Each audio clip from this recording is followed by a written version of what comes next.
50 ఏళ్ల తర్వాత శుక్రుడి సంచారంతో ఈ 3 రాశులకి ధనం, కొత్త వ్యాపారాలు, కార్లు.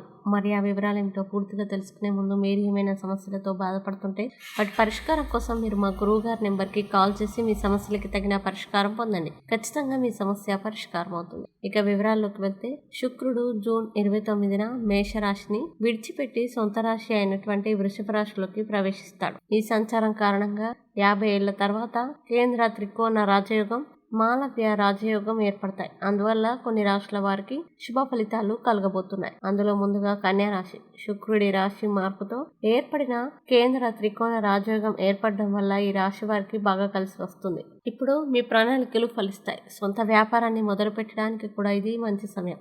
ఇంట్లో శాంతి, సంతోషం కలుగుతాయి. మతపరమైన కార్యక్రమాలు చురుగ్గా పాల్గొంటారు. కుటుంబంతో పర్యటనలకి కూడా వెళ్తారు. అలాగే కర్కాటక రాశి. ఈ రాశి వారికి మాలవ్య యోగం అనేక లాభాల్ని అందిస్తుంది. ఆదాయం రెట్టింపు అయ్యే అవకాశాలు ఉన్నాయి.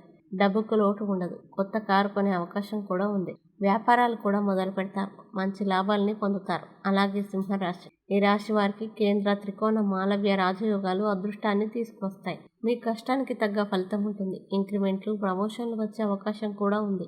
ఈ సమయంలో సింహరాశి వారు బాస్ నుంచి ప్రశంసల్ని పొందుతారు. అవార్డులు కూడా రావచ్చు.